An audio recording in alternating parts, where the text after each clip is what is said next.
Visa Bulletin August 2025 Predictions.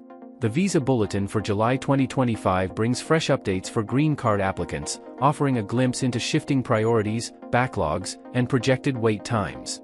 With demand surging and retrogression looming, every date movement counts. If you are interested in this, please pay attention and watch the video through to the end to get all the information.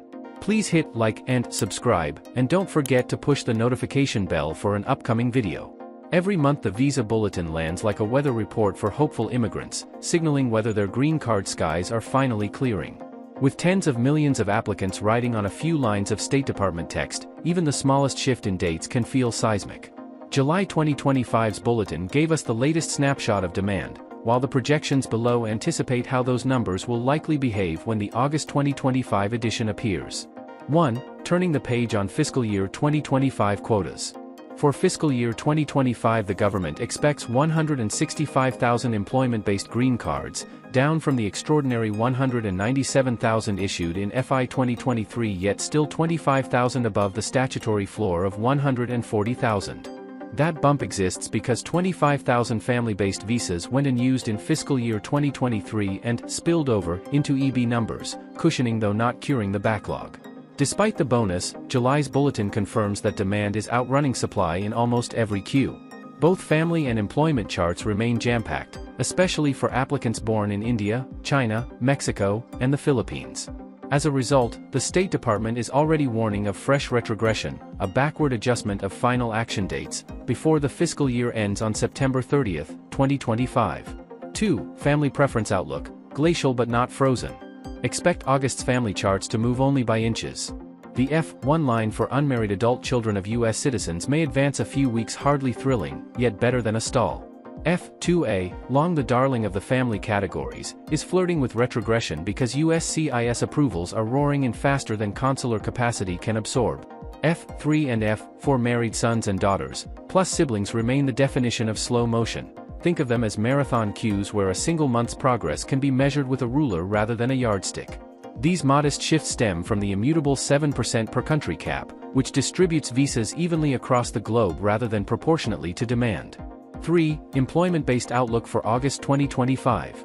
The State Department has cautioned that EB2 and EB3 worldwide may retrogress next month in order to stay within the FY 2025 ceiling. That would affect even rest-of-world cases, including Mexico and the Philippines, that have long benefited from current priority dates. EB1 priority workers. India and China, minimal, if any, forward movement. Rest of world, expected to remain current, but subject to the ripple effects of spillover demand. EB2 advanced degrees/exceptional ability. India and China, dates will likely stall, modest retrogression possible. Rest of world, could slip backward several months if usage exceeds projections. EB3, professionals and skilled workers. India and China, little or no advancement, severe backlog persists.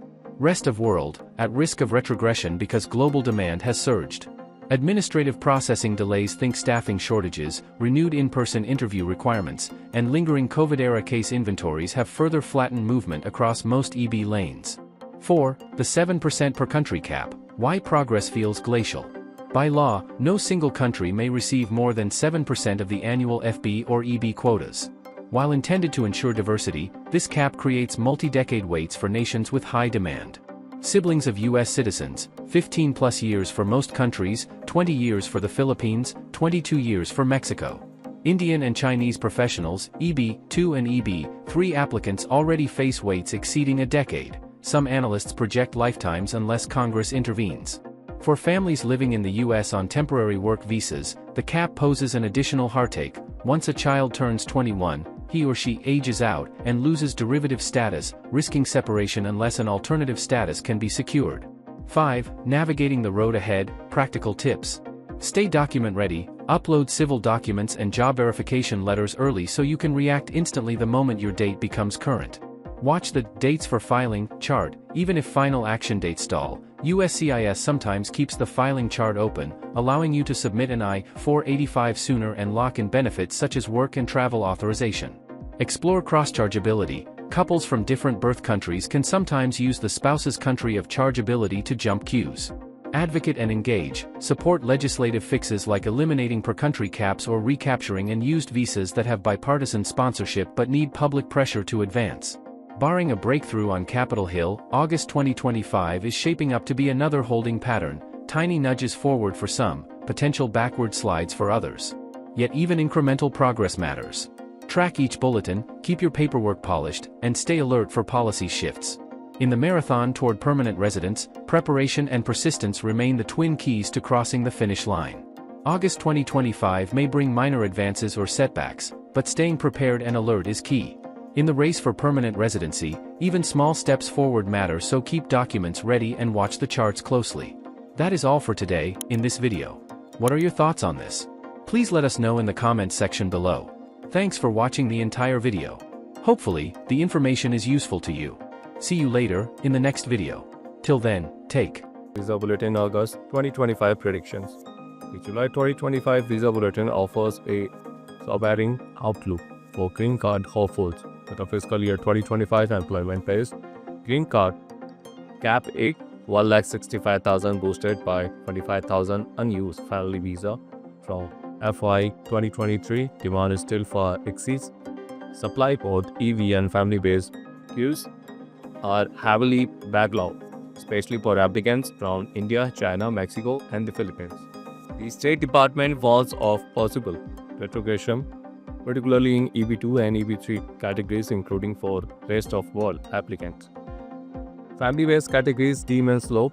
F1 mains forward, while F2A there is retrogression due to USCIS overflow. F3 and F4 see minimum movement. The 7% per country cap continues to throttle progress for high-demand nations, stretching wait times to decades. Key advice: stay document ready, monitor the filing chart, slow cross-check chargeability, and advocate for reform. Unless Congress intervenes, August 2025 will likely bring only minor advances or even backward movement in this marathon to permanent residency. Vigilance and preparation are vital tools for success.